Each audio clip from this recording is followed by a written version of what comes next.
We went out on the North Sea to change radio, which we did. I've never seen somebody snort so much cocaine. It was unbelievable. You know, he was out of his brain. Tony Blackburn's E-Type was used in a high-speed bank robbery getaway. Well, that's what the police told me. Maybe we just had a bit too much Tony Blackburn. Can we have too much Tony Blackburn, Alex? Stars, cars, guitars. Dada, I'm really looking forward to this one. Let's bring him on. Tony Blackburn. Hi, Alex. How are you? I'm all right, Tony. Are you looking forward to this? Very much so, yeah. I mean, I'm in lockdown. I haven't got anything else to do anyway. I mean, that's the great thing when you're doing a radio show or anything now. You ring somebody up and say, "Can you do this for us?" And they say, "Of course, yeah," because everybody's at home. It's wonderful. Yeah. You worry if they say no in lockdown because you think you really can't like me much because you've got nothing else to do. Absolutely. Right, now don't forget, if you like what we do, we have to go through this. Can you click and subscribe? Because it really does make a difference to our YouTube channel. And there's loads of fabulous personalities with great stories to tell. Now, Tony, I want to give you the interview of your life. You've done all the big chat shows. Not that long ago, you were on Life Stories with Piers Morgan. Yeah. But do you find that you're always asked the same questions about what was the first record you played on Radio 1? You think, I've done this so many times. Yeah. Well, Piers didn't actually ask me that one, I don't think. But he'd been up all night. I was very lucky with Piers because he's very sharp and I like him a lot. But he'd been up all night watching the cricket. So I get a feeling that he was a little bit tired. So I managed to get the better of him occasionally, which you don't often do with Piers. So, yeah, a lot of people ask me that, what was the first record? Flowers in the Rain by The Move. A lot of people don't actually ask me what was the very first record I played on Radio Caroline in 1964. It was Rag Doll by the Four Seasons. Oh, what a great record. Mm. Now, I was, obviously I've known you for years. Let's put up, this is a picture of me and Tony at the Carousel Club in Ryde in 1979. I know this is a grainy old picture you're looking at the moment, but it's the first photo I could find of me and Tony. So look at us, aren't we? Aren't we gorgeous? Absolutely wonderful. That was my sort of major national tour of the Isle of Wight, wasn't it?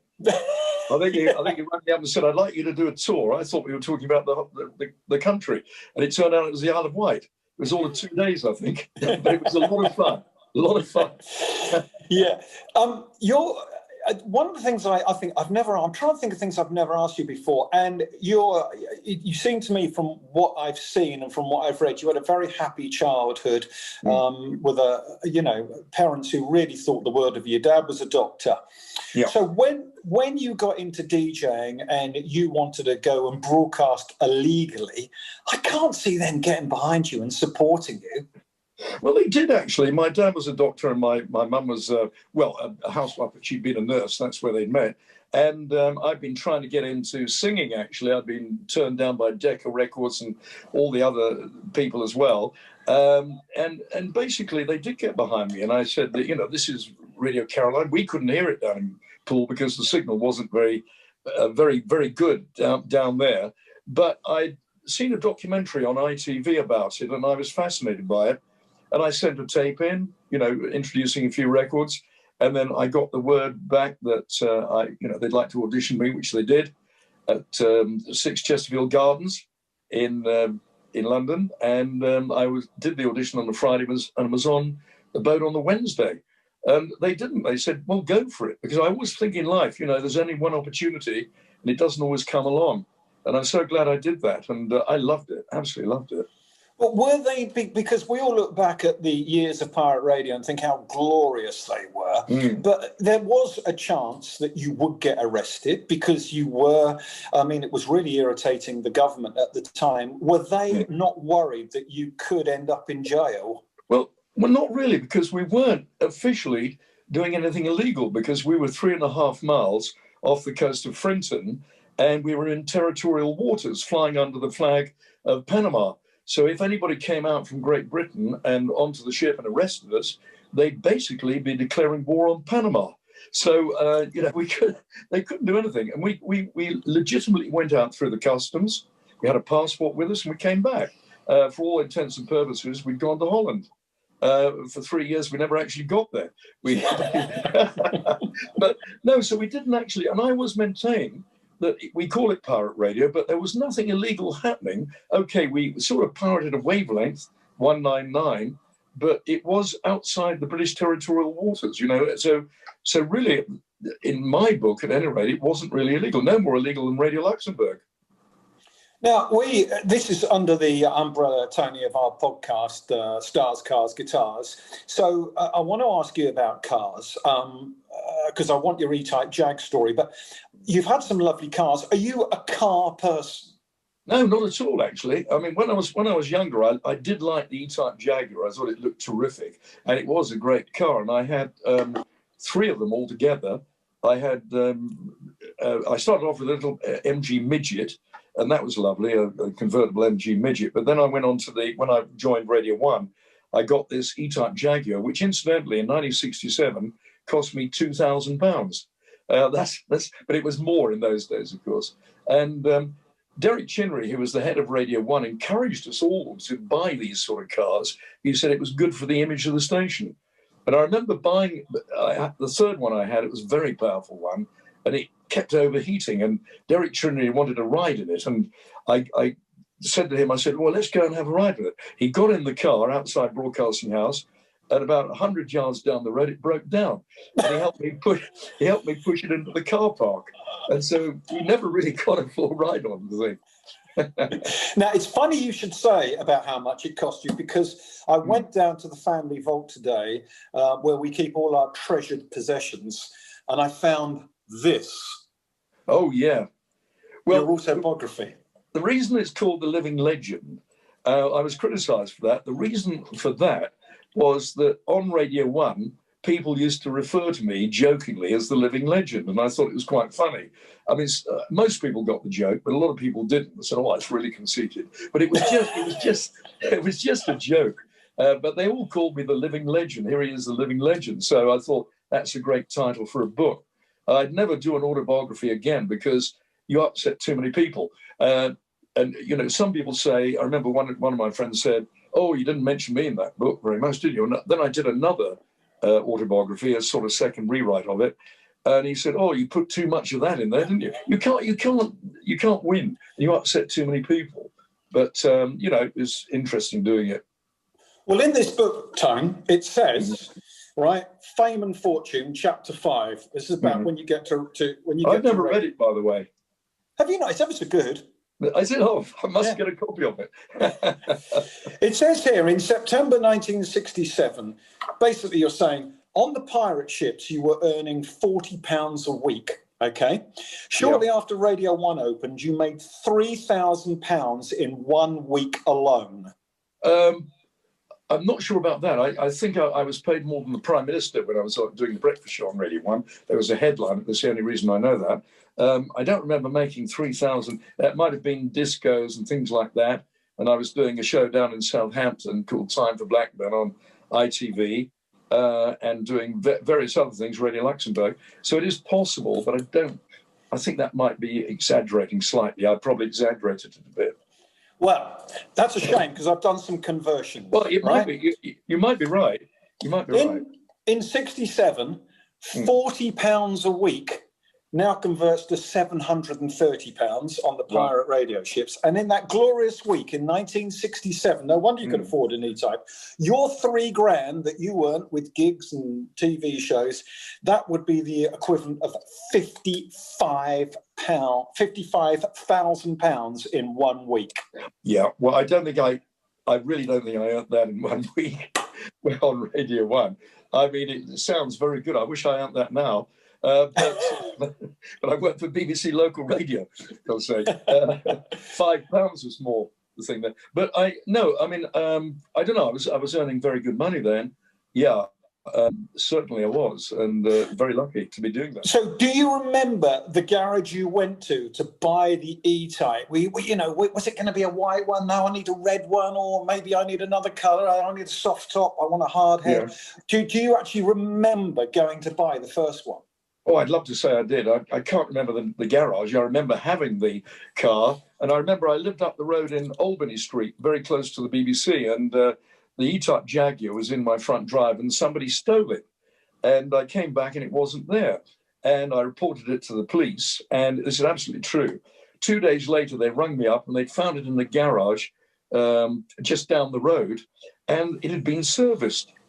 And and I said to the police, what do you mean it's been serviced? He said, well, brakes and everything. And when I got in it, it was beautiful. And it had obviously been used for a getaway, because what they do, they steal the cars and make sure it's all working properly. So thanks to them stealing it, I got a free service, which was wonderful. Wow. And it was obviously in some, the story gets cooler, because what I was going to say to you was, there you are, between 66 and 67. In Britain, we've won the World Cup. We've got Twiggy. We've got Michael Caine. We've got the Mini Cooper. You're on Radio 1. And now you add to the magic by saying that Tony Blackburn's E-Type was used in a high-speed bank robbery getaway. Well, that's what the police told me. I wasn't there at the time, obviously, and it wasn't me, but they did tell me that was what they reckoned happened. I'm concerned now, Tony, because you say in the book you earned $3,000 in a week. Could some of that have been work as a getaway driver on the side? Well, it would, no. The answer to that one is definitely no. I never had to do that. But I never found out the people who stole the car, but it was funny. I did find it funny at the time. Not when it was stolen, but when I got it back, it was working beautifully. I've never had a car work so beautifully as that before. Wonderful. And you must have liked the E-Type, Tone, because you had 3 of them. Yeah, I love them. I love the cars, and they were terrific and very, very fast, and they looked great. And when I went to stay with Noel Edmonds, because he had a massive great place, and he invited Debbie, my wife Debbie, and I down to stay with him. And in the driveway, it wasn't actually in the driveway, he had it as an investment. He had an E-Type Jaguar, and he used to keep these cars as investments. And of course, if you want an E-Type Jaguar now, if you can get a hold of one, they are enormously expensive. But mine, 2,000 quid, I thought that was pretty good. But in those days, as I said, it was more than that in terms of today. But I did like the car very much indeed. Now, look, I haven't seen you in the flesh for a while because of this crazy situation that we're going through at the moment. Yeah. But just over there, you can't see, but from where I'm sitting, is where all the cruise liners come in, the cruise terminal. Yeah. And one of the last times we met was on a cruise ship, and we did some radio together for the BBC, and I reunited you. We've got a photograph here with a Tony Blackburn Radio 1 tea towel. Do you remember this? I do remember it. Remember it. Now, tell me it's over the Arga and you cherish it. I've sort of lost mine. I don't know where it is now. But I've got to buy that off eBay, especially for you. No, really? Yeah. How much did it cost you? I don't know, £6, I think, something like that. Bargain. Yeah. I thought you would treasure it. I thought if you took your iPhone into the kitchen now, we'd see it over the Arga. No, Never mind. No, it's not. No, you won't find an Arga there either, unfortunately. But no, I don't know where it is. It must be somewhere around. But I remember we gave away loads and loads and loads of those. It was very popular at the time. Yeah, it was a real housewife thing, wasn't it, to give away tea towels in the 70s. Yeah. Listen, when you have these 3 E-Types and you're doing the biggest breakfast show in Britain, and there aren't many, and in fact there are hardly any radio stations between 67 and 73 because commercial radio hasn't kicked off. You're on the top perch, and you've told me before you had a 5-year contract to do that show, so that gives you some sense of security. But were you always worried in the back of your head that you were going to be knocked off that perch? Well, I think you always are to a certain extent. I mean, I didn't worry about it to start off with. And going on the radio and having 21 million people listening every morning was amazing. But of course, as you say, there were no other radio stations around apart from Radio 2, which, funnily enough, at the time, it wasn't that popular because they didn't quite know what to do with it. Now, of course, it's much more popular than Radio 1. But it was amazing. And, to have people coming. I used to go out of Broadcasting House and traffic jam outside, and people would, go woof, woof, because the dog Arnold I used to use that. And it was amazing. And the strange thing was, the pirate radio stations, we bought those about to do away with the BBC monopoly. And then when the pirate ships came to an end, it sort of gave the BBC a monopoly again for a short time before commercial radio.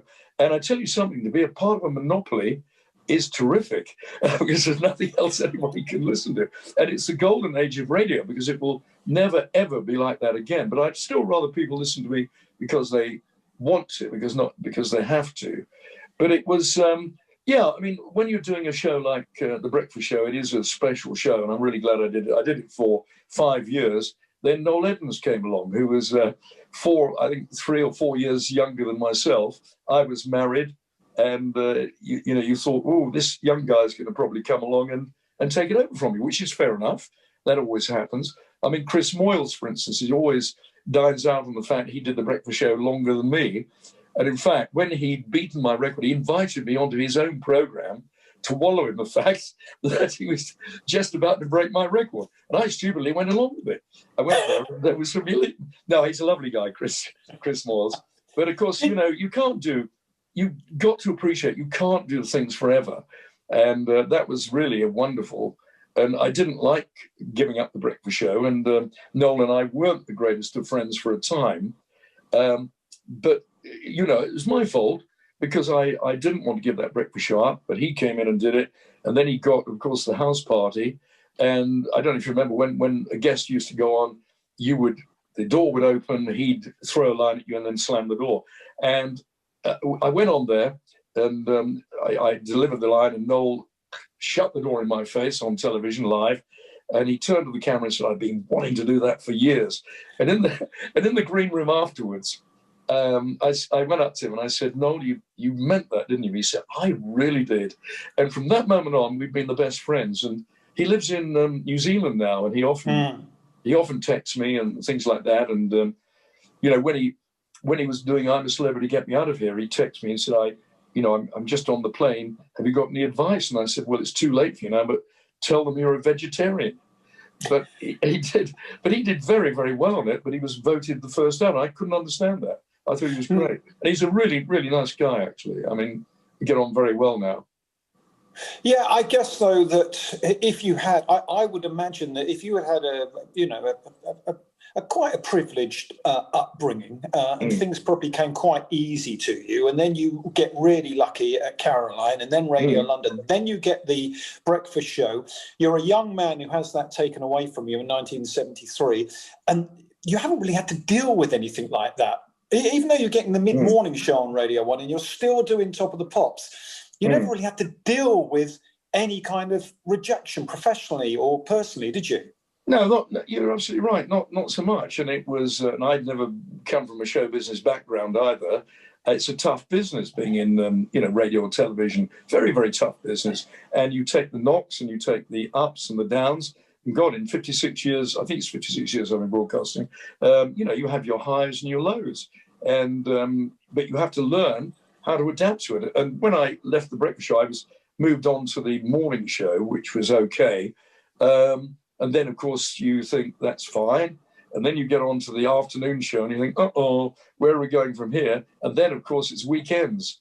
And then I did the children's show, took over from Ed Stewpot Stewart with a show that a lot of people come up and say to me, oh, we really loved you doing that show.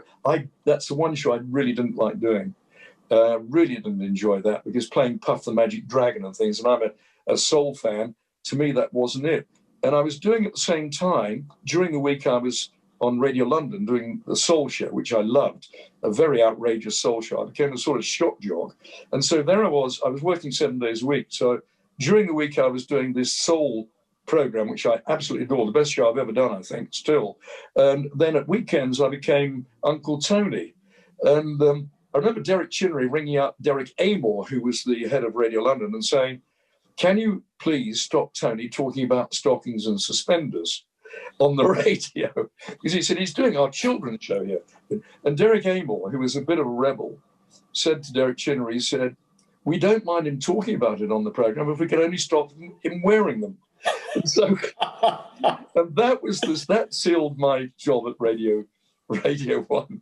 I didn't last long after that, Look, Tone, you're doing the Breakfast Show. You go to mid-mornings. You are still doing Seaside Special and Top of the Pops. You seem to be a workaholic. Then you go to the afternoon show. And that's because Radio 1 and Radio 2 decide then that they have got enough money to have an afternoon show. So David Hamilton goes to afternoons on Radio 2. You go to the afternoons on Radio 1. It's about summer 1979 now, and 78, 79, and you do Britain's non-stop music show, and it is a terrific program. It's still one of my favourite radio shows ever. Thank you. You are jibing management slightly. I can remember you saying once, well, you said in typical Tony Blackburn style, you said, you can put the voice on if you like, Alex. Are you sure? You said, well, I don't really get it because I've just been voted number one in this poll for DJs, and management have moved me to afternoons, and you were ribbing them all the time, and I absolutely loved it because I thought you've got real balls. But when you get moved off of afternoons, so you've gone breakfast, mid-morning, afternoons. I mean, we're making it sound like a slow slide, but I mean it's a terrific career. It was a bit, yeah.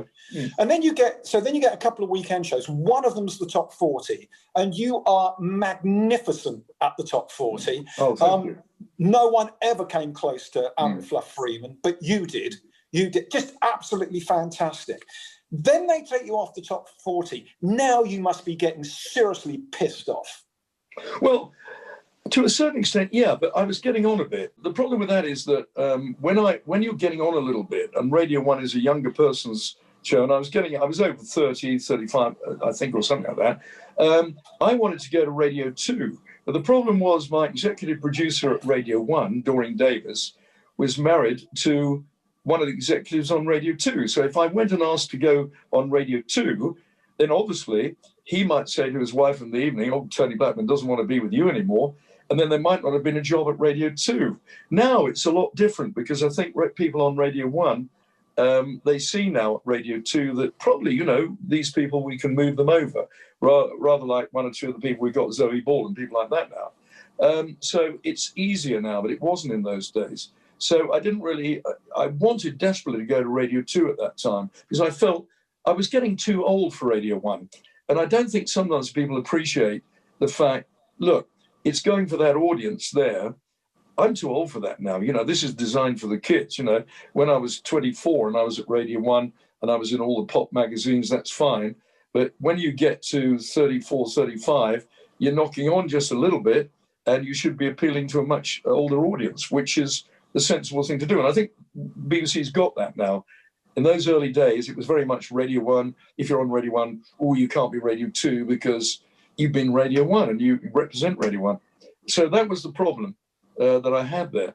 But, it sorted itself out in the end, really. It took me 30 years to get on Radio 2, actually, after that. But you never gave up. Let's play a little bit of you now. Doing there's a little snippet of the top 40 because this was just, I thought you were just magnificent at this, the way you weaved the jingles. Let's have a little listen. Tony Blackburn. And hello there, and I hope that you're having a lovely day, and welcome to listeners on VHF who've just joined Radio 1 for the top 40, and I hope that you're going to stay with us for the rest of the evening as well. And you can hear Western Europe's most listened to show, the top 40, right now in stereo on VHF and also 275 and 285 meters in the medium wave bands. This is the top 40 as compiled for the BBC by the British Market Research Bureau, and this week there are 5 new entries.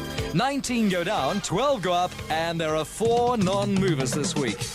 Radio 1, this week's top 40. And the countdown starts right now with Top 40 Part 1, hit singles 40 through to 31. Down from 32 to number 40, Young Parisians, Adam and the Ants. Down from 28 to number 39, A Little in Love from Cliff Richard. And let's start off with a non-mover, Adam and the Ants, stay at number 38. Oh, sounding great. Tony Blackburn on the top 40. Now, around about that time, here's a photo of Tony and I at the Carousel Club in 1979. I was DJing when the Radio 1 DJs would come and do their thing every Thursday night. And Tone, I don't know if this would be a little bit painful for you, but around 78, 79, it became you became the person that people love to hate. You were having a bit of a hard time in the press. And I remember watching Emperor Roscoe and Kid Jensen and Paul Burnett come out and do their disco shows on a Thursday night, as I say, at the Carousel Club.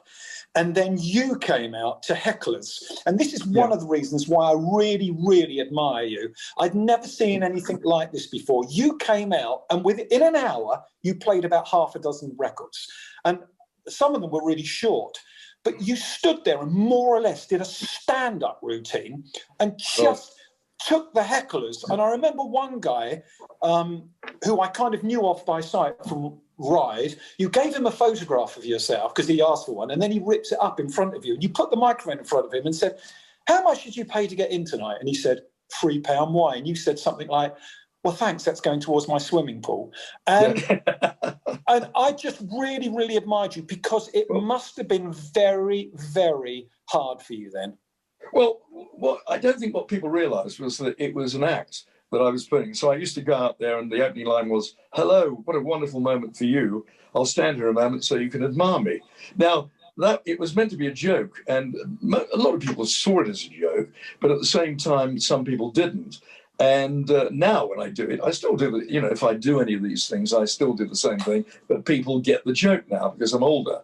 But at the time, they didn't seem to get it occasionally. But I was quite happy. I really quite enjoyed dealing with hecklers, and I liked being on the stage, and I enjoyed that side of it. It's always nicer when people don't heckle you in a nasty way, but at the same time, they paid to come in, so at least I can do is to heckle them back.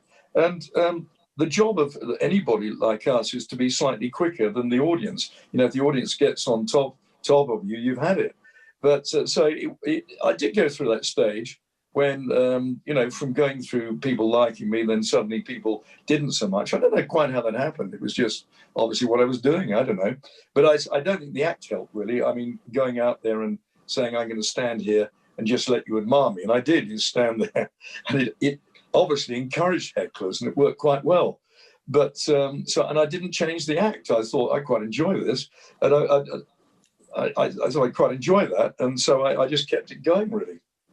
You persevered and you won people back, and that must, because I suppose you were the blue-eyed boy.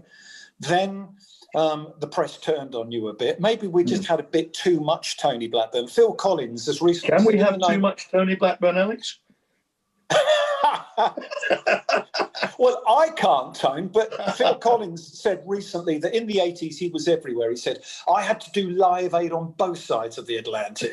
I had to get on Concorde to do it. I had to be in films. I had to be with Genesis and Solo. I had to be on the team." There was just too much of me. And I wonder if some people overdosed on Tony Blackburn. Well, there's a possibility of that. It's funny. I just never really study it. I mean, I love going on the radio, and I loved what I was doing. I much preferred the radio to television in those days. I didn't have so much confidence as Noel did. Noel was good on radio and television. Some people are good like that. I felt better on radio. And I didn't really study it, really. I just go in there. I remember when I opened up Radio 1, a journalist said to me, you know, "What do you think you'll be doing this time next year?" And I thought, well, I hadn't really thought about that. I hope to be doing what I'm doing now. And I just enjoy what I'm doing. You know, for me, going into a studio and doing the programs, playing the music you love is just a joy. So I don't really study what I do. When I go on the radio, I think, probably an oversized version of myself. But that's me, and I can't, and, you know, I don't tell the silly jokes that I used to quite so much now. Although on Sound of the 60s, people write in with them now. You know, I stopped doing it. I stopped doing it on that because I got fed up with them. And then suddenly everybody starts writing in with these jokes again. So I thought, oh, well, fine. If people like it, then let's do it. You know, because I always want to give the audience what they want. That's why all the programs I do are very, very commercial. And when I took over Sound of the 60s, I changed the format because I love music, as you do, Alex, and I love music. But nevertheless, I always work on the American system. You're never more than one record away from a hit. And so I changed Sound of the 60s. And funnily enough, you know, Brian Matthew had been doing that show for a long time. I only got 2 emails saying that, you know, they didn't like the way I was doing it. So, you know, I thought, well, I've done something right here. But I do listen to people and criticism. But you've got to go with your gut reaction with things. And so I don't know what happened there, really. Probably the press had a go at me. I'm not sure. I don't know if it was after I got divorced. I didn't go on about Oh, it was. Well, that was. was. I didn't want to. No, That that's up, all but right. I think, you know, you were in an awful position, and another reason, and I really, really admire you, Tony. And you know, I'm a big fan. And one of them was that you just kept keeping on, and you gave us reality radio about 20 years before we had reality television. No other broadcaster had worn his heart on his sleeve like you had. I think that was. I know you said that you bored the nation. I've heard you say that, but I think it was. I think it was really brave of you. Well, I think I probably helped people like myself who were going through a divorce because, you know, it was very real, but I shouldn't have done it. It was, you know, people don't want to hear your problems on air, although I think quite a few people did enjoy that. But you don't really drag your personal problems into a studio. You know, my job is to try and make people happy and play great music. But at the same time, I do regret having gone on about it so much. But at the time, I was not only going through a divorce, but my dad, you know, to relax me a bit, was giving me Valium. So I got hooked on Valium. So I was terribly relaxed. And and so I didn't really, I remember coming out of doing a show on Radio 1 and feeling terribly relaxed. It was the Valium. And when I realized I was hooked on it, I came off it. But I shouldn't have gone on about it so much. But in a way, I blame the management for that because somebody at Radio 1 should have told me to stop doing it. That was a time when I didn't have any guidance from anybody with me. And probably my manager at the time should have said, you know, you're overdoing it, you know, lay off it.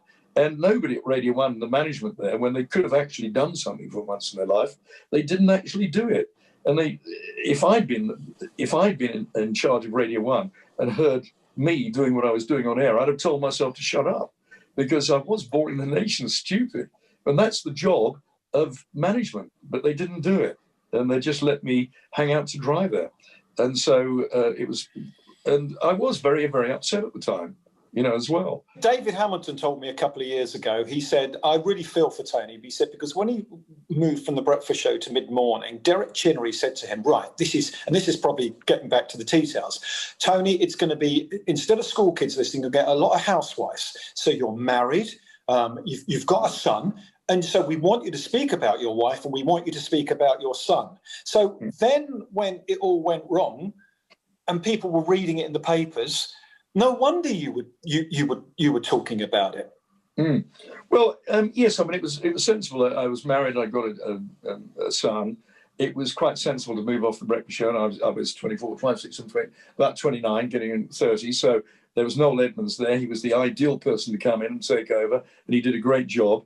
And so to move on and talking about my family, and I still do. I mean, I think that radio, when I go into a studio, I do like to talk about things that have happened to me and you know, been out for a walk with my wife or I've done this, that and the other. I do bring my personal life into it somewhat because I think that's what people want to hear. I mean, I can't stand the radio we have now, commercial radio, where it's 3 in a row in a time check. There's no personality to any of it. So therefore, if I'm tuning into a radio station, I want to hear people talking about what they've been doing. And if they've seen a show the following night in the theatre, I want to hear them talking about that. Or, you know, it's life. And our job is to pervade that. And the whole idea of pirate radio and Radio 1, Radio 2, and BBC Local Radio is personality. That's where I think commercial radio has gone wrong. You know, 3 in a row in a time check, to me, it's a jukebox. And I can get that on Spotify if I want it. I tune into the radio. I want to hear somebody talking to me. Tony, I've heard you mention this before, but you only ever give it a couple of sentences, and I'd like to get the meat around the bones on this. You were sent, I suppose, by Ronan O'Reilly from Caroline, Radio Caroline. I may be wrong. You were sent to New York to visit the DJs at probably the coolest radio station ever in the world, WABC in Manhattan. And you tell this story that when you got there, actually, you were a bit disappointed because the DJ just seemed to be reading the newspaper and just pressing buttons every once in a while. But was it Ronan O'Reilly from Caroline who sent you to New York? No, it wasn't actually. No, I went of my own accord. I went to New York. I can't remember. I just went there. And what I wanted to do in these 6 years, I wanted to hear American radio. So I went of my own accord, and I sat in a hotel room. This is how sad I am. I sat in a hotel room for a couple of days just listening to the radio out there. This was before Radio Caroline. And I wanted to hear what it should be like in this country. And I managed to get invited into WABC in New York, with the #1 station there. And there was a DJ there for the life of me. I can't remember his name now. But all he did, it was very remote, really. He just used to go, it's WABC New York. We've got 28 WABC degrees. And then he played another record, and then he'd just start reading his paper. And I was slightly disappointed by that. He wasn't really interested in the music or anything. But nevertheless, the station sounded great. And it was rather like eventually when we had Big L Radio London, the pirate station, which I still think it was modelled on American radio. It was an American-run station. And I loved the jingles. I loved everything about it, the energy that it had. And I still think to this day, Radio London, Big L in the North Sea, not Radio Caroline, but Big L in the North Sea was the best station this country's ever had. And I still listen sometimes back to some of the shows on Radio London. They're on YouTube and things. And I still think they've got this enormous energy. And for that time, 1964, or 66 it was then when they came out, it was fantastic. Radio Caroline is the one everybody remembers, but it wasn't as good as Radio London. Those wonderful jingles that they had, and they're so important, and the way it was presented in the top 40 format, I just loved it. But I did go over to New York and listen to those stations, and WABC particularly was brilliant, absolutely brilliant. I remember the DJ, it was Cousin Brucey, who was a big name in New York at the time. And I met him after the show had finished. He wasn't the one doing the show. And he was a small little fellow, and he was with the program controller, and he was a nervous wreck. Cousin Brucey, you know, he had no self-esteem. He said, "Oh, was that all right, Governor? Was that all right?" And I thought, this guy is the biggest name in New York, and he still is worried about his own job. And I thought that sort of sums it up a little bit, really. But I'll never forget Cousin Brucey. He was very, very good on the air, and he was great. And I listened to so many of the DJs out there and got a lot of ideas from them, actually. Well, you went there to sit in a room to listen to New York radio because there was no internet, and you probably couldn't have even got a tape for it. It would have been very hard even to get a reel-to-reel tape. But were you more enamoured with the radio station than you were the city of New York? Did you breathe in the city and think, wow, I'm in New York, or was it just a radio trip? Well, I did like New York City, and I still do. It's okay for a couple of days, and then you think, oh, you know, I probably had enough of that. But I went there really to listen to radio. I mean, I didn't stay in the hotel room, you know, all the hours. I listened to a lot of radio while I was there, but I also went out to Times Square and all the rest of it, and I enjoyed it very much. I was by myself. But I do particularly remember going to that particular radio station, WABC. And then I also remember going to WBLS New York, which was the soul station, which Radio London, the BBC Radio London, we did a link up with them, and I went to New York and did a show out there with the DJ on there, and it was broadcast in New York and in London. And that was incredible. I really loved that. The guy that I was sitting next to, I don't know his name, but I've never seen somebody snort so much cocaine. It was unbelievable. He had a whole stack of it by the side, and every link he was stuffing this stuff up his nose. And I couldn't believe it. You know, he was out of his brains. Out of his brains. He offered me some, and I said, well, no, I'm on the air. You know, and I don't want to do that anyway. But I don't forget that. And I remember the funny thing, you know, we have Ray Jar and all the rest of it in this country. And the program controller of WBLS at the time, I met him afterwards, and he was really annoyed with the ratings because they'd come fourth instead of third or second or something. And I said, that's really annoying. He said, oh, don't worry about it. He said, we'll get that altered. And so he was saying, you know, I slip somebody a bit of money, they'll make the station more popular. So that was one of those days. I mean, so that was what he was suggesting, you know, give the people, not Radar, it was another system they had out there, but it was obviously moderately corrupt in those days. But by God, the radio was very exciting, very exciting. Were you went out there by yourself, were you good with your own company, or was that a big deal for you? I don't think I had anybody to go with. I don't know why I went by myself. I'm quite happy with my own company, and I went there not only to be in New York. I'd been to New York previously, but I wanted really just to sit in and listen to radio. And I thought, well, there's not going to be many people, girlfriends or anything like that, that particularly want to sit in the hotel room and listen to WABC for hours on end. So I'm quite aware that I was slightly different like that. I mean, my wife, Debbie, always says, look, you're married to two people. You're married to me, but your first love is radio. And I said, oh, no. There might be an element of truth in that. I love her very much indeed. And she says, she always asks me, if you had to give up one, who would it be? And I never answer that question, but it would, of course, be radio, of course. That's, I'd find it very difficult. And she's never had to have that choice. But, it is a sort of like a marriage thing. I feel married to radio very much.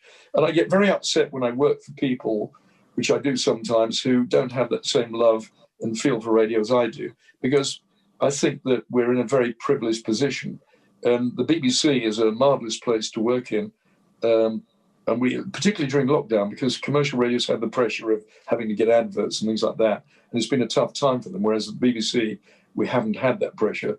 But I'm really glad when I hear some management people saying we should appreciate how lucky we are, which we are, because we don't have, we're subsidised in a different way. And that's the great thing about the BBC. And long may it last, in my opinion. I mean, not just because I work on it, but I think it is a really, really good organisation to have. Yeah. With all its faults. It has a lot of faults, like everything does. No. It is one of the. I still think it's one of the greatest corporations in the world. By the way, if you like New York radio, on this channel we spoke to New York DJ Broadway Bill Lee, who works at WCBS FM. So you can check that out, Tony. You can go and watch that on YouTube. Yeah, lovely. Yeah, there's a lot of good stuff on YouTube. I mean, I sometimes go on YouTube and I suddenly come across a program that I'm on, and I can't remember doing it. It's crazy, some of the stuff. But YouTube is wonderful. I absolutely adore it. I really do. It's amazing. And technology nowadays, and I think this is a very important thing to do when you're, a lot of people that I worked with in the 60s, they didn't embrace technology. And I think I've always loved technology anyway. I had one of the first satellite dishes in the country. And I had the first sat-nav, one of the first sat-navs. I've always loved technology. And I think that's kept me ahead of some of the things. And funnily enough, I was teaching somebody about sort of 28 years old how to use social media the other day.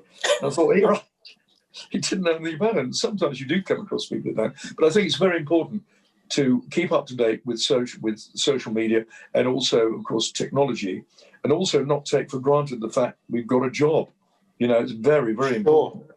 I'll tell you what you could do for us, Tone. Seeing you're so keen on YouTube, you could subscribe to the Stars, Cars, Guitars channel. How much is it? It's free. You just press the button. Oh, it's free, is it? Oh, yeah, I'll do that right now then. Of course. I thought you were going to ask me for money there, Alex. I got slightly nervous. Tony, when you went to BBC Radio London, you did do your mid-morning show, which we all called it. It became known as the Sex and Soul Show, where you were chatting up ladies on the radio, and you were playing men. Oh, really? And men too? And men as well. Yeah, it wasn't a sexist program. Yeah. and you were playing some great soul music. Yeah. And then the Radio London Soul Night started. Now, did you get back? Were the BBC keen on this, or did you think, I'm just going to do it anyway? And how did it happen? Well, when I went to Radio London, it wasn't very popular, actually, to be honest with you, and it wasn't. It didn't have a great audience, and I wanted to do something different. So. The way it happened, actually, there was a guy called Derek Amor, who was a bit of a rebel. And I said, I was doing a show in the afternoon. I can't remember what it was called. It's the usual local radio stuff at that time, swap shops and things like that. And Derek took me out to dinner. It's rather a long story, though. Shall I go on with it? Or if you've got time, we've got time. So Derek Amor took me out to dinner and said he wanted me to do a show called Blackburn Barnes and Company, BBC. And I said, and it was with Susie Barnes, a very nice lady. And I said, oh, Derek, I really can't do that. I said, it doesn't really sound, I don't really want to do that. So I said, well, I want you to do it. I said, well, Derek, I've never done this before, but I'm going to have to resign. So Derek was, we were in this restaurant, and he'd had a glass of wine. I'd had a glass of wine. So he said, what do you mean you're going to resign? I said, well, I don't want to do a show like that because I don't want to work with another person on air who I don't know very well. So he said, have you resigned? I said, yes. He said, well, okay, don't resign. I'll take it back. So I said, fine, okay. I'm not resigned. So he said, okay, I'm going to sack you. So I said, well, you can't. So he said, you can't do that. I said, I just resigned. He said, yes, but then you said you weren't resigned. So I said, well, don't sack me, Derek. And this was after another couple of glasses of wine now. We'd gone through one bottle, I think. So I said, don't sack me, Derek. I said, so he said, okay then. So I said, I'm not sacked. So I said, no. He says, okay, I'm going to resign. So he said, you can't do that. I just sacked you. But I said, you sacked me, then I'd come back again. So this went on the whole evening.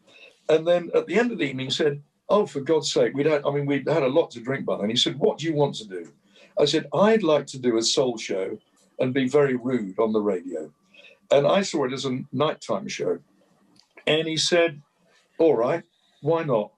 And so that was it. And that's how, and then he said, I want you to start at 9 o'clock tomorrow. That was on in a week's time. I said, oh, I don't think it would be suitable for the mornings.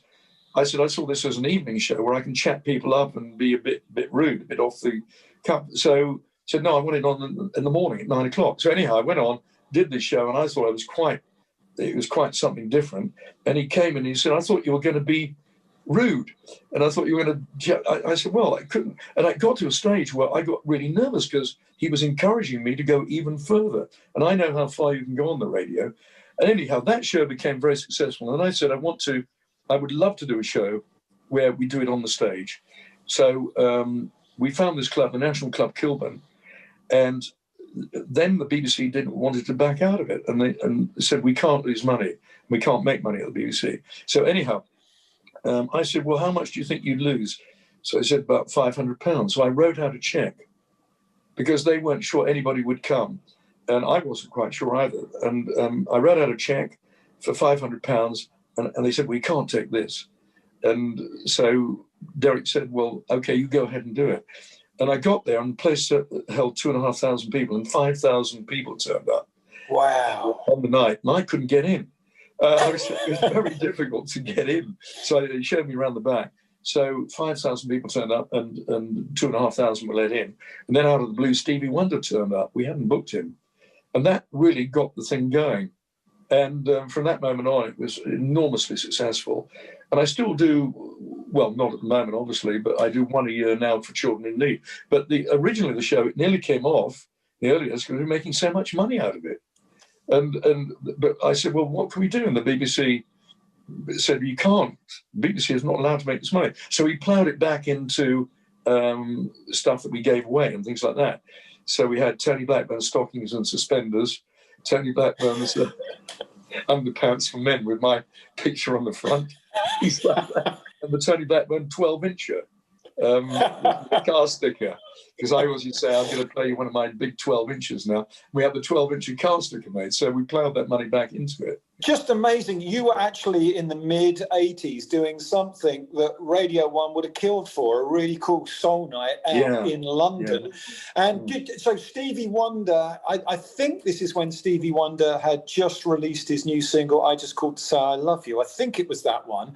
So did Motown just get wind of the night, or has someone somewhere made some phone call? And what happened when he turned up? I've got no idea how it happened, really. I mean, we got some guests booked, and the person was bringing the on and off while a record was playing, and we were broadcasting this, because what we used to do, I think the show went on for about 3 or 4 hours, and we used to broadcast 1 hour of it live onto Radio London. And while I was doing the live show, Dave Pearce, actually it was Dave Pearce, who came on, and he whispered in my ear, said, Stevie Wonder's here. And he wondered if he could come on and say hello. And I said, what do you mean? He said, Stevie Wonder has turned up. And I said, bring him on. then, and I thought, well, it might be an impersonator or something, but it wasn't. It was Stevie Wonder, and he came on just to thank me for playing Motown records. And he said nobody ever played them before, because I did the first soul show on the pirate ships, first soul show in this country. And he came on and said, I want to just thank you for playing Motown records. And then we put his record on. I think it was I Just Called Say I Love You. And I sang it with him. He asked me to sing it with him. And that was it. And from that moment on, that was the very first soul night. The problem was, after that, everybody thought a surprise guest would be coming on every week. And we did. And that's led on to booking some of these great acts that we had on there, like Alexander O'Neill and people like that. So it was an amazing night, and I loved it. And we did it every week. We did this show every week at that time, and they were enormously successful. And then they started to wane a little bit at the National Club after a couple of years, so we moved it out, and we toured around our area with it.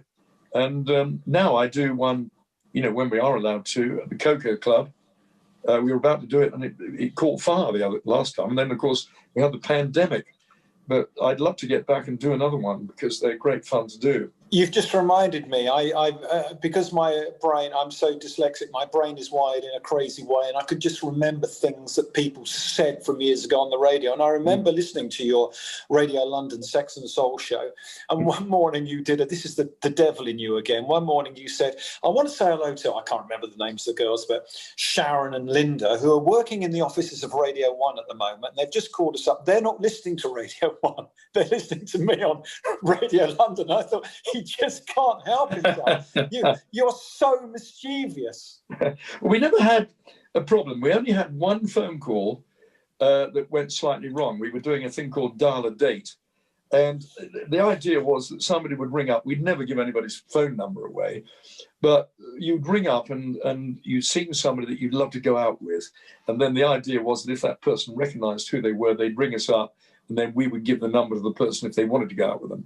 And there was this girl that rang up. We'd never had, because we didn't do, it went live to air the whole time. And this girl rang up and said, I would love to go out with this guy over the road. He works in an office, and he's absolutely gorgeous. And I look at him and I said, why don't you go and say hello to him? He said, oh, I'm too shy to do that. And I said, well, what would be your dream date? I said, but I'd like to meet up with him in the afternoon, take him home to my house and give him a good boom. That was it. She used the F word. And and I remember saying, oh, well, that seems like a lovely afternoon out. Here's Michael Jackson or something like that. And when I went over to the pub afterwards to have some lunch, a guy came up to me and said, I just love that phone call. And we didn't have one complaint, funnily enough. Everybody just loved it. They appreciated the fact that the swear word had got through, but nobody complained about it. It was great, and they just loved it. And the Black cab drivers in London, it was their number one show. They absolutely adored the show. Do you know I what? loved doing it. You've just a second taken the words out of my mouth. I was just going to say to you, every black cab driver in London would have you on, followed by Robbie Vincent's phone in, which was after you. So golden days for BBC Radio London. Yeah, it was. It was great fun. Robbie did the phone-in program after my show, and he, of course, loved soul music as well. And there was a bit of friction between us, I think, because I think he, the soul show was doing really well, and he put it round that he was choosing the music for it, and it wasn't. But nevertheless, he was a nice guy. He's a bit miserable, Robbie, actually. He always has been. And I think he dines out on that a little bit.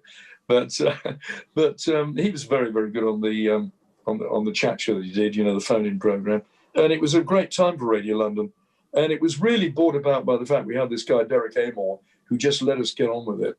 There was no messing around. We want to get an audience. And if you could do it that way without offending too many people, because it wasn't an offensive show. It was just a lot of fun. That's what it was. And we used to encourage people to switch it off, because I'd come on in the morning and say, if you're easily offended, we would invite you to tune over to Capital Radio, because this show is more for adults. And when the kids were on holiday, we eased it down a little bit, but it wasn't offensive. It wasn't offensive. But it's something now you couldn't do now. You couldn't do it now because, everything now is so PC. And this was just fun, and people realized it was fun. I was having fun, And, when somebody would ring in, I would say something like, oh, what are you wearing? I say, well, I'm sitting on the bed with nothing on. Oh, I would love to nibble your ear and gradually work my way down your neck. And I would say to your inner thighs. And I do all that. And I thought this is so much fun, and everybody was laughing, and the production people, they would just scream their heads off with laughter in the other side of the glass, and we were having so much fun. It didn't offend anybody, and I loved doing the show. It was the best show I've ever done. I would love to do it again, but of course we couldn't do it because people would ring up, oh, what are they doing, it's offensive. You can go on and say, hello, what a lovely day it is here. And then somebody will ring up from somewhere else and say, oh, what's she saying that for? It's raining here. And you just upset everybody. And there's no fun in it anymore. I mean, so I couldn't do that program anymore. I sometimes, on the Radio London Soul Show, when we were doing it, when we were able to do it live, I would start chatting somebody up as a joke, but I wouldn't go as far as I did in the 80s. And it was completely harmless. I would never do anything on the air that I thought was offensive to anybody. It was there for fun, and it did so well, the programme. And that's actually the reason I was offered a job eventually on Capital Gold, because basically I was taking the audience off FM, their FM. So Richard Park rang me up and said, we'd like you to come over to Capital Gold. And at the time, they were changing it over to GLR, I think it was. And I was offered the breakfast show on there. And they said, it's going to be wonderful. We're playing music. Derek Amer were gone by this time. We're going to play music and you can interview some interesting people. I thought, oh, no, I don't want to do that. So I left, so I went to Capital. Do you think, I love being on the radio, and until recently, until lockdown, like you, I was doing a lot of shows, and for years I'd done 6 shows a week. I'm worried that I am addicted to the radio. With you, I'm worried that if I left radio and I couldn't get back in, it would be the biggest regret of my life. Like you, I adore being on the radio. I enjoy the experience. I love sharing music with people. With you, I think it goes one step further. You need radio like you need oxygen. Yeah, you're absolutely right, Alex. I'm sort of married to radio. I love a studio. I would quite like to live in a studio. I love them. And during lockdown, I do, this little room I'm in now is where I do my Radio 2 shows from, because I'm not allowed to go into the main building at the moment because I'm over 70, 78 now. I'm officially a vinyl record. And so so basically I can go to Berkshire where we do the network show, if you like, and I go down there once a week. And to me, it is just like a drug, Well, I need that. And once a week, and then when I finish the show at 10 o'clock, I drive home and I feel satisfied with it. Doing the shows recorded and voice tracking and things like that, I have to do it. The Radio London show, I do it with the music actually from here, but it's just not the same as being in the studio. And to me, live radio is the only thing I really, really enjoy. I'm very grateful to be able to still do my shows on Radio 2 the way I'm doing it, but I just can't wait. And the head of Radio 2, Helen, knows that I just can't wait to go back there. I had the jab the other day, so I'm hoping in about 3 or 4 months' time I might be able to do it again. But to me, radio is just my life, it always has been. And I just never want to retire from it. I don't think I'd be very good. Do you ever wish you didn't love it as much because there would have been experiences in life that you have missed out on, maybe more holidays with the family? And because sometimes I think I just wish I could let go a little bit. And I wonder if you've ever thought about it that deeply, where you thought, if I could have done other things if I hadn't been pulled like a magnet to the microphone. No, I've never felt like that. I love the job. I love radio. To me, it's very, very special. I hate hearing, radio that I don't like and people controlled behind the scenes. And you can hear that with so many of the young DJs on, I have to say commercial radio, because BBC allows you to be more of a person. But I hate it, and being controlled by people who probably have never been on the air themselves and don't have this deep love of radio as we have. And I find that a shame, because there are so many younger people out there who could be so much better, and they're held back by these people that don't really have this deep love of radio. I also hate the fact that at the moment, 60s and 70s music isn't played enough. And I think there is this philosophy that we have to entertain the young people everywhere. And, particularly on radio stations like Radio 2 and BBC Local Radio, our main audience is an older audience, and why not? Because people over the age of 40 have the right to be entertained. And I really do have this terrific belief that most people, that the younger people, are not actually listening to radio so much. They're on Spotify, they're on YouTube and things like that. And I explained to, I won't mention the name of the person, but one of the heads of one of the national stations, I said, I know what you're trying to do. You're trying to get a younger audience, and you do know you won't do it, don't you?